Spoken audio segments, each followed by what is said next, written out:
그런즉 그들이 믿지 아니하는 이를 어찌 부르리요? 듣지도 못한 이를 어찌 믿으리요? 전파하는 자가 없이 어찌 들으리요? 보내심을 받지 아니하였으면 어찌 전파하리요? 기록된 바 아름답도다. 좋은 소식을 전하는 자들의 발이여 함과 같으니라. 그러나 그들이 다 복음을 순종하지 아니하였도다. 이사야가 이르되 주여 우리가 전한 것을 누가 믿었나이까 하였으니 그러므로 믿음은 들음에서 나며 들음은 그리스도의 말씀으로 말미암았느니라. 그러나 내가 말하노니 그들이 듣지 아니하였느냐? 그렇지 아니하니 그 소리가 온 땅에 퍼졌고 그 말씀이 땅 끝까지 이르렀도다 하였느니라. 그러나 내가 말하노니 이스라엘이 알지 못하였느냐? 먼저 모세가 이르되 내가 백성 아닌 자로서 너희를 시기하게 하며 미련한 백성으로서 너희를 노엽게 하리라 하였고, 이사야는 매우 담대하여 내가 나를 찾지 아니한 자들에게 찾은 바 되고 내게 묻지 아니한 자들에게 나타났노라 말하였고, 이스라엘에 대하여 이르되 순종하지 아니하고 거슬러 말하는 백성에게 내가 종일 내 손을 벌렸노라 하였느니라. 아멘. 자, 오늘 말씀도 우리가 좀 주의 깊게 들어야 그 말씀의 핵심을 우리가 찾아낼 수가 있습니다. 오늘 본문 말씀은 이겁니다. 말씀을 듣는 것이 얼마나 중요하냐 하는 것을 아주 잘 보여주는 그런 말씀이죠. 우리는 말씀을 들을 때 그냥 흘려듣지 말고 주의 깊게 또 마음을 열고 그렇게 들어야 한다라고 하는 것이죠. 왜 이스라엘 백성들이 복음을 받아들이지 않았습니까? 말씀을 듣지 못한 것 때문이 아니라 말씀을 주의 깊게 듣지 않았다. 말씀을 열린 마음으로 받아들이지 않았기 때문에 그들은 복음을 받아들이지 못했던 것입니다. 여기 16절 말씀을 보세요. 그러나 저희가 다 복음을 순종치 아니하였도다.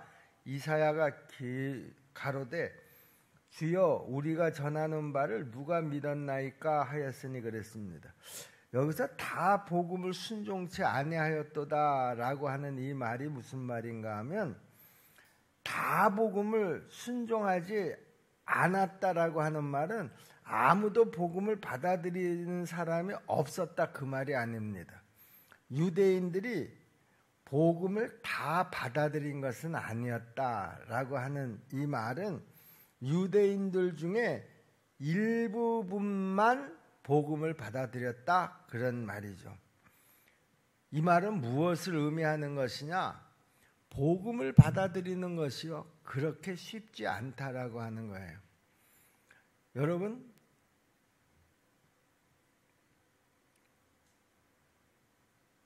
믿어지지 않는 것을 믿는다, 그게 쉬운 일이 아니라 그랬잖아요.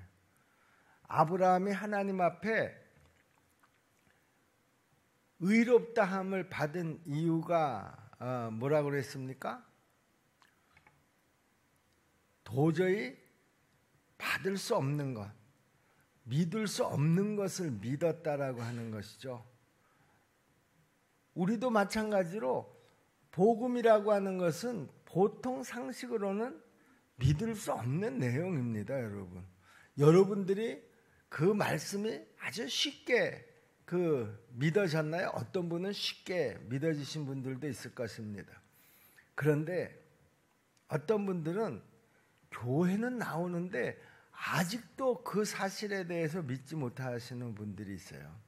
여러분, 이것은 내 의지로, 내 판단으로, 내 지식으로, 내 지혜로 믿는 것이 아니라 그랬죠. 무엇으로 믿는다 그랬습니까?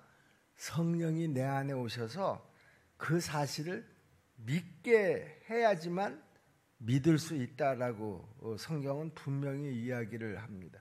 그 얘기는 뭔가 하면 그만큼 예수를 믿는다는 게, 십자가의 보혈을 믿는다는 게, 3일 만에 사람이 다시 살아났다라고 하는 게 믿을 수 없는 중에 믿었다라고 하는 것이죠. 그만큼 믿는 것이 쉬운 것이 아니다 그런 말입니다. 우리는 믿음을 이야기할 때요, 하나님께서 내가 부탁하는 것을 잘 들어주실 줄로 믿습니다. 이것을 주로 믿음이라고 생각하잖아요. 그것을 잘 믿는 사람이 믿음이 좋은 사람이다. 우리가 흔히 그렇게 이야기하잖아요. 그런데 믿음의 제일 본질은 뭐냐? 믿을 수 없는 것을 믿는 거예요. 그 믿을 수 없는 것을 믿는 게 뭐예요? 그게 복음인 거예요. 이 믿음만 있으면 그 다음에 어떤 믿음에 관한 것들은 일도 아니라는 것이죠. 믿을 수 없는 것을 믿었는데요, 여러분들이 하나님 앞에 구하는 것들은 이 본질적인 믿음하고는 비교도 할 수 없는 것들이에요. 나머지 것들은 그거는 뭐 우리가 믿음이라고 할 것도 없이 하나님 앞에 구할 수 있는 것이죠. 이 믿음을 가지고 구한다고 하면 하나님 앞에 무엇도 구하지 못할 것이 없다 그런 얘기예요. 그래서 성경에 뭐라고 말씀합니까? 너희가 내 안에 거하고 내 말이 너희 안에 거하면 너희가 무엇을 구하든지 얻으리라 그랬어요. 무엇을 구하든지. 그 무엇을 구하든지 얻는다라고 하는 그 믿음의 바탕이 뭐라는 거예요? 우리는 믿을 수 없는 것을 믿은 사람들이라는 거예요. 그 믿음으로 우리가 의롭다함을 받고 구원을 받았다라고 하는 것이죠. 여러분, 성경은요, 한 말씀이 탁 풀리면은요, 그 다음 말씀들이 다 이어서 풀려지게 됩니다. 한 말씀에서 딱 걸려버리면은요, 그 다음 말씀들이 받아들여지지가 않는다라고 하는 것이죠. 여러분, 일반적으로 믿음은 어떻게 생긴다고 했습니까? 17절 말씀을 보니까 그러므로 믿음은 들음에서 나며 들음은 그리스도의 말씀으로 말미암았느니라 그랬습니다. 간단히 얘기하면 우리가 복음을 들을 때 믿음이 생긴다 그런 말씀이죠. 그런데 왜 유대인들은 믿음을 가지지 못했습니까? 그들이 복음을 듣지 못했기 때문에 믿음을 갖지 못했을까요? 그렇지 않습니다. 여러분 18절 말씀을 보세요. 그러나 내가 말하노니 너희가 듣지 아니하였느냐? 그렇지 아니하다. 그 소리가 온 땅에 퍼졌고 그 말씀이 땅 끝까지 이르렀도다 하였느니라 그랬습니다. 유대인들이 복음을 듣지 못했다. 그 말은 다 핑계라는 것이죠. 자, 그래서 결국 그 복음을 누가 받아들이게 됐느냐? 유대인들이 아닙니다. 이방인들이 먼저 받아들이게 됐다라고 하는 것이죠. 그런데 왜 하나님께서는 이렇게 섭리를 하셨을까? 그 이유에 대해서 사도 바울이 또 이야기를 하고 있는데요. 사도 바울은 모세와 이사야의 말을 인용을 해서 거기에 대한 답변을 하고 있습니다. 19절 말씀을 보겠습니다. 그러나 내가 말하노니 이스라엘이 알지 못하였느냐? 먼저 모세가 이르되 내가 백성 아닌 자로서 너희를 시기나게 하며 미련한 백성으로서 너희를 노엽게 하리라 하였고 그랬습니다. 간단히 얘기하면은요, 하나님이 복음을 이방인들에게 먼저 받아들이도록 한 것은요, 이스라엘 백성들의 마음에 시기심이 생기게 해서 이스라엘 백성들에게도 복음을 받아들이고자 하는 마음을 가질 수 있도록 그렇게 하기 위해서였었다라고 하는 것이죠. 그러니까 결론은 뭡니까? 유대인들이 복음을 처음에 잘 안 받아들였잖아요. 뭐 지금도 잘 받아들이는 편은 아니지만은요. 그들은 복음을 받아들이지 않았을 뿐만 아니라 자기네 손으로 메시아를 죽이는 그 엄청난 죄를 범했습니다. 자, 20절, 21절을 계속해서 보시면은요. 또한 이사야가 매우 담대하여 이르되 내가 구하지 않은 자들에게 찾은 바 되고 내게 문의하지 아니하는 자들에게 나타났노라 하였고 이스라엘에 대하여 가라사대 순종치 아니하고 거스려 말하는 백성에게 내가 종일 내 손을 벌렸노라 하였느니라. 여러분, 이 구절에서 이사야는요 이방인을 뭐라고 표현합니까? 내가 구하지 아니하는 자들이다 이렇게 표현을 합니다. 내게 문의하지 아니하는 자들이다 이렇게 표현합니다. 이방인들이라는 것이죠. 그런데 이 이방인들에게까지 하나님이 나타나셨는데 유대인들은 지금 오히려 이 진리에 불순종을 하고 있다라고 하는 그런 말입니다. 그렇지만 그렇게 불순종하는 유다인에게도 우리 하나님께서는 종일 내 손을 벌렸다 이렇게 얘기합니다. 유대인들이 마음에 시기심이 일어나도록 하기 위해서 이방인들에게 먼저 복음이 전해지도록 했는데요. 그러면 하나님은 유대인들에게는 아예 관심도 없이 내팽개쳐 버렸느냐? 그렇지 않다라고 하는 거예요. 이방인에게 복음이 전해지는 그 가운데서도 하나님은 언제나 자기 백성 유대인들에게 손을 벌려서 하루 종일 기다렸다라고 하는 거예요. 여기 오늘 본문에서 하나님의 말씀을 듣지 않는 이스라엘 백성들을 통해서 반대로요. 그러면 우리가 말씀을 들을 때는 어떤 자세로 들어야지 될까? 결국 이스라엘 백성들이 복음을 받아들이지 못한 이유는 그들이 그 복음을 듣지 못해서가 아니라는 거잖아요.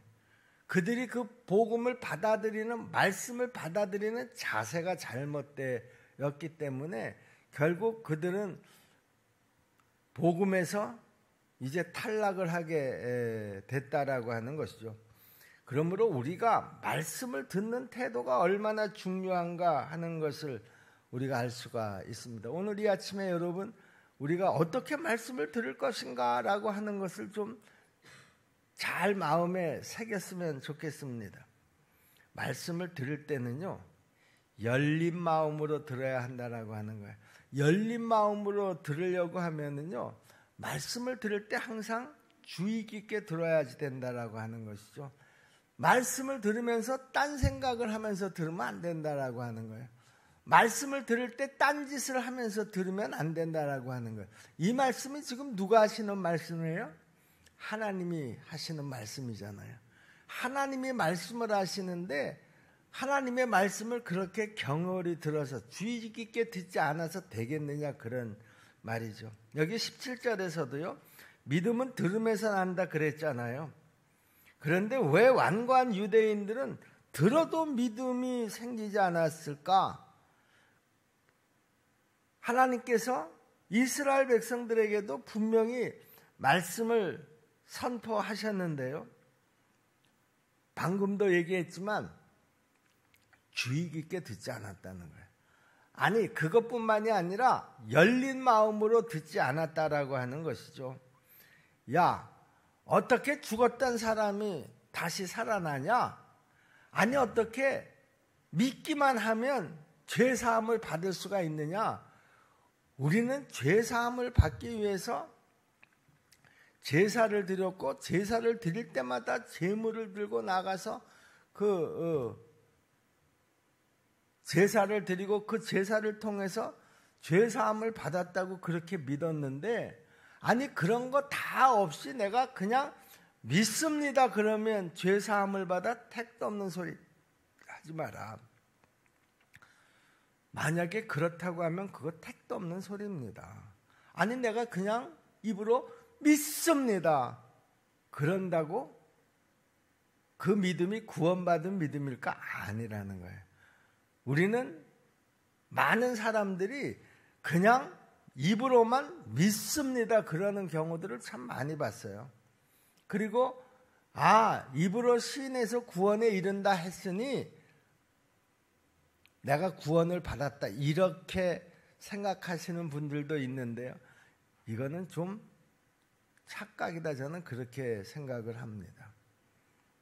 믿음이라고 하는 것은요, 믿을 수 없는 것을 믿는 거예요. 예수 그리스도가 내 죄를 위해서 십자가에 달려 죽으셨다?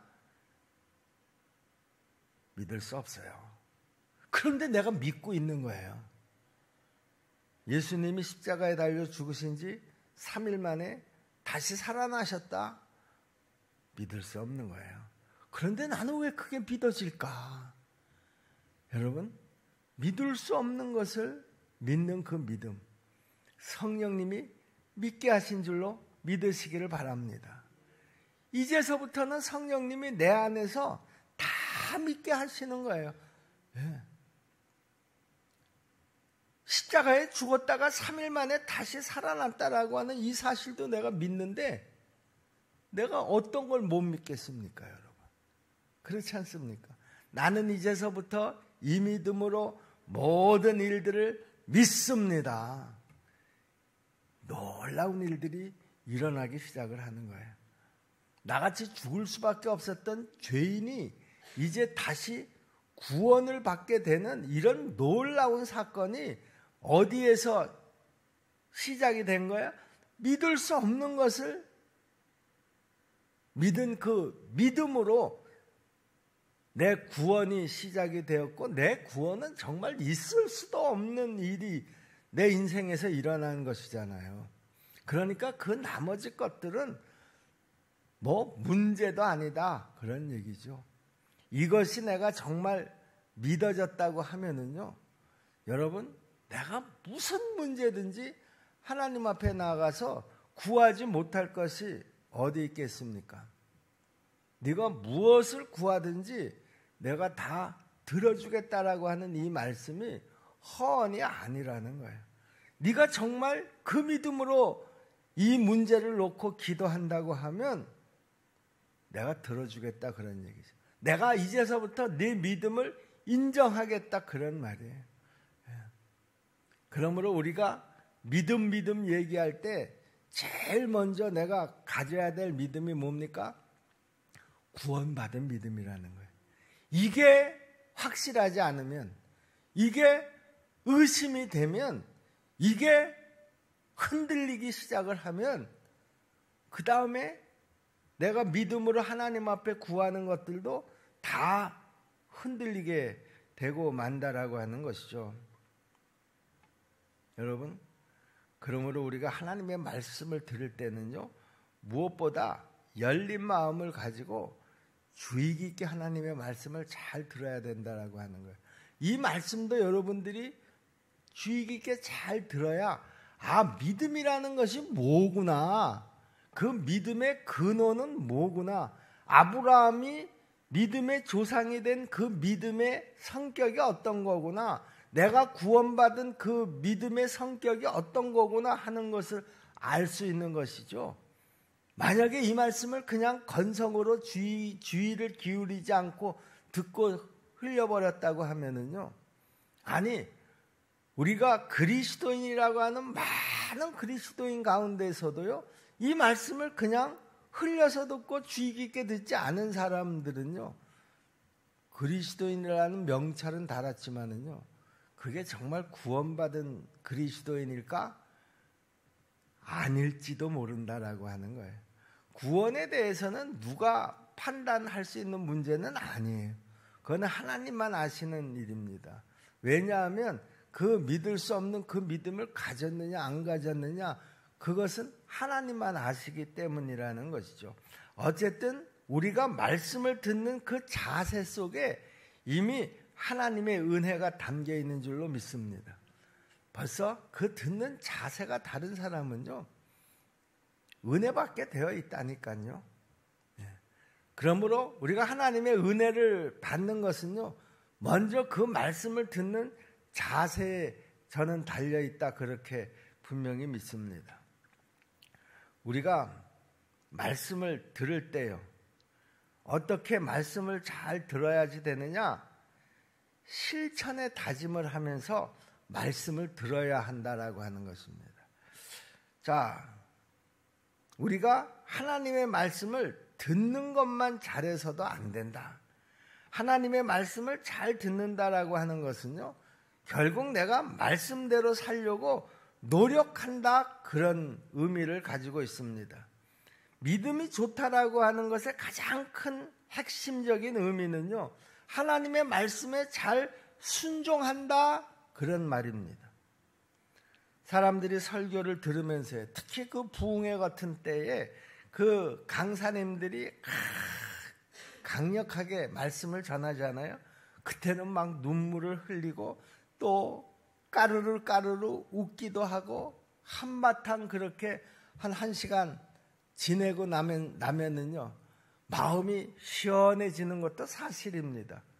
믿음이 생기는 것 같기도 합니다. 그래서 우리는 뭐라고 얘기합니까? 은혜 받았다, 그렇게 얘기를 합니다. 재밌게 잘 들었다는 것이죠.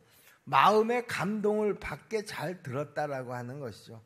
그런데 잘 들은 것이 정말 말씀을 잘 들은 것이냐? 우리가 이 문제는 한 번 더 생각해 봐야 한다라고 하는 것입니다. 그 사람이 말씀을 들을 때 눈물도 흘리고 까르르 웃기도 하면서 말씀에 반응을 했다고 하더라도요, 진짜 은혜 받은 증거는 뭐냐? 내가 들은 말씀대로 살려고 하는 의지와 실천이 있어야 된다라고 하는 거예요. 그 말씀을 그렇게 감동적으로 받고 집에 돌아와서 아이들이 난장판을 쳐놓은 그 모습을 보면서 또 막 화를 내고 자녀들에게 있는 소리 없는 소리 못할 소리 막 다 쏟아 분다고 하면 그 받은 은혜가 무슨 의미가 있겠냐라고 하는 거예요. 여러분, 정말 말씀을 잘 들은 사람의 그 증거는 뭐냐?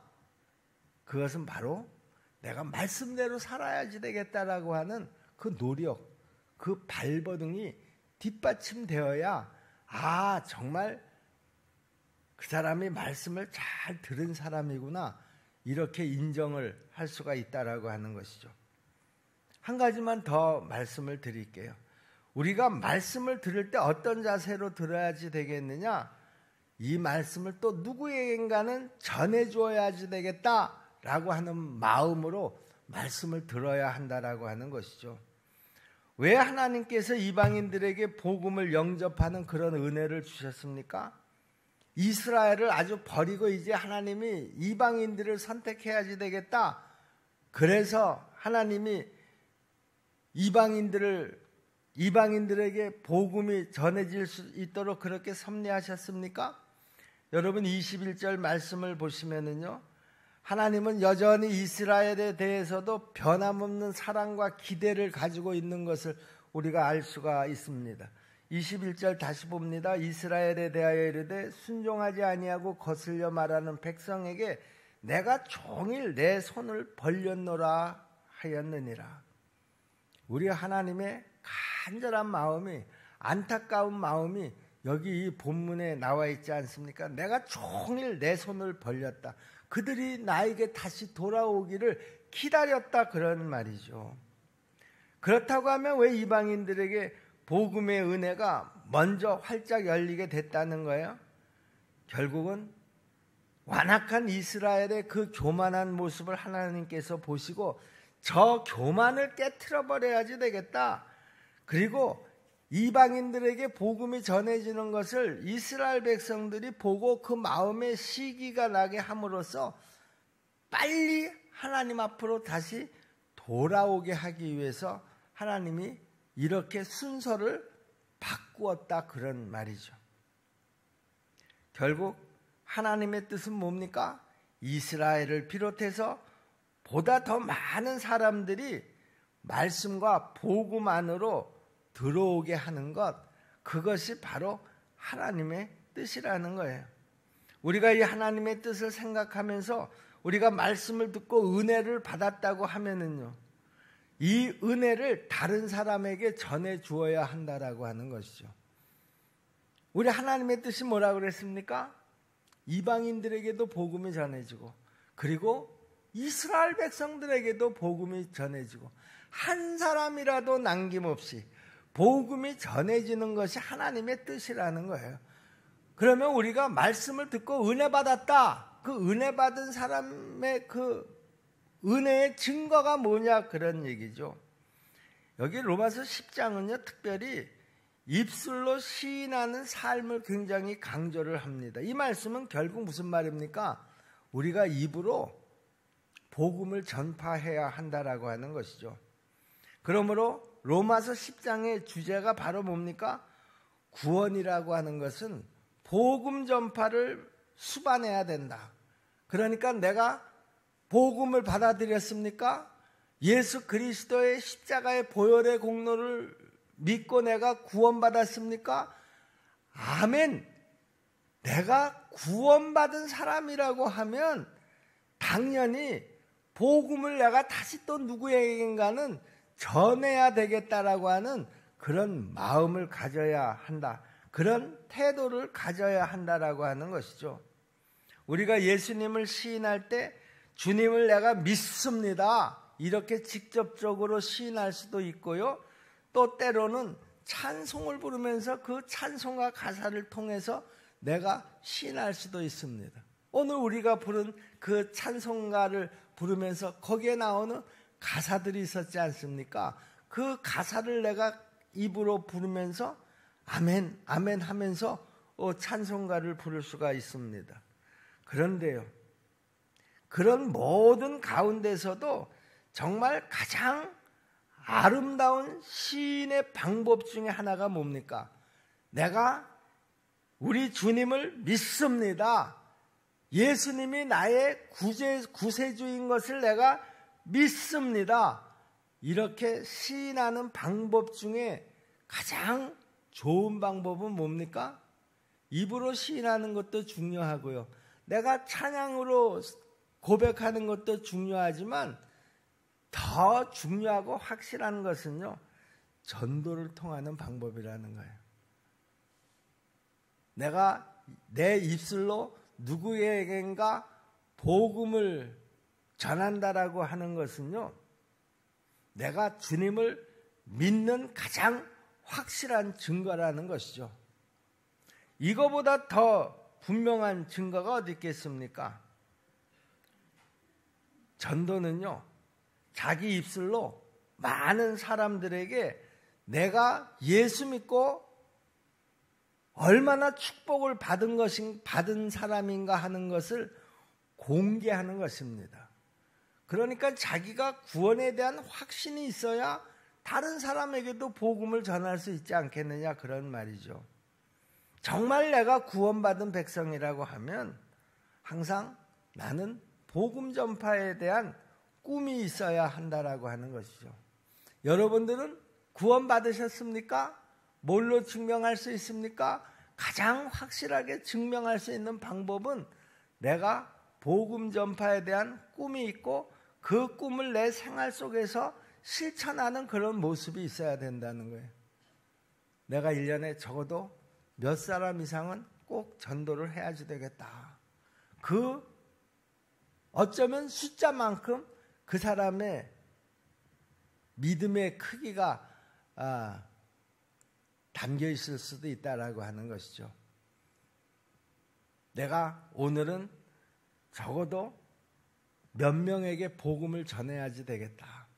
내가 그동안 복음을 전한 사람들에게 교회로 내가 나오도록 오늘 만나서는 내가 꼭 요청을 해야지 되겠다. 이런 꿈이 내 속에 항상 있어야지 그 사람이 정말 구원받은 사람의 증거가 아니겠느냐 그런 말이죠. 여러분, 구원은 믿음으로 받지만은요, 상급은요, 내가 하나님이 기뻐하시는 일을 하는 것으로 받게 된다라고 하는 것이죠. 우리 주님이 가장 기뻐하시는 일이 뭘까? 여러분들은 우리 주님이 제일 기뻐하시는 일이 뭐라고 생각합니까? 교회 와서 이런저런 봉사를 하는 거 하나님이 기뻐하십니다. 또 없는 가운데서도 내가 하나님 앞에 구별해서 드리는 헌금도 하나님이 기뻐하십니다. 그러나 하나님이 가장 기뻐하시는 일은요, 영혼 구원하는 일이에요. 왜냐하면 예수님이 이 땅에 오신 목적이 뭐예요? 바로 그 영혼을 구원하려고 이 땅에 오셔서 십자가에 달려 죽으시고 3일 만에 다시 살아나시지 않으셨냐는 거예요. 우리 주님이 이 땅에서 오셔서 하신 그 모든 일들이 뭐였습니까? 영혼 구원이었어요. 병든 자를 고치기도 하고 어떤 어려운 문제를 가진 자의 그 문제를 해결해 주시기도 하시고 많은 사역을 하셨지만 그 중에서도 가장 핵심적인 사역이 뭐였었느냐? 영혼 구원의 사역이었다라고 하는 거예요. 그러니까 우리도 당연히 그 은혜를 받은 사람들이라고 하면 내 안에 무슨 꿈이 가장 확실해야 됩니까? 영혼 구원에 대한 꿈이 확실해야 된다는 거예요. 이 비전이 확실해야 된다는 거예요. 내가 가진 것이 없어서 하나님 앞에 마음껏 드리지는 못한다고 하더라도, 내가 교회 와서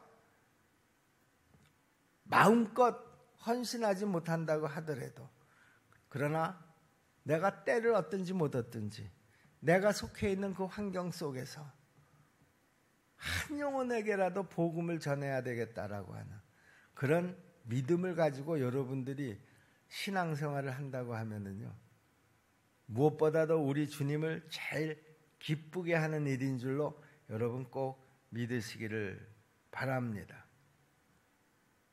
때를 얻든지 못 얻든지 최선을 다해서 영혼 구원에 힘쓰는 일, 그것이 하나님이 나를 아직도 이 땅에 남겨두신 목적이라고 저는 분명히 믿습니다. 특별히 먼저 가장 나와 가까운 가족 구원을 위해서 여러분 최선을 다할 수 있기를 바랍니다.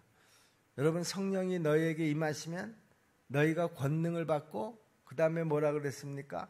예루살렘과, 그 다음에 뭐라 그랬습니까? 온 유대와, 그 다음에 뭐라 그랬습니까? 사마리아와, 그 다음에 뭐라 그랬습니까? 땅끝까지 이르러. 그러니까 그 복음을 전하는데 순서가 있는데 그 순서의 가장 첫 번째가 자기와 가장 가까운 데서부터 복음을 전해야 한다라고 하는 것이죠. 나랑 제일 가까운 사람들이 누굽니까? 내 가족 아닙니까? 내 일가 친척들 아닙니까? 나와 같이 그 얼굴을 부딪히면서 사는 내 아파트 주민들 아닙니까? 내 골목 그 주민들 아닙니까? 가까운 데서부터. 그리고 멀리 있는 사람들은 우리가 또 선교사들을 지원하면서 그 복음의 선교에 동참할 수도 있고요.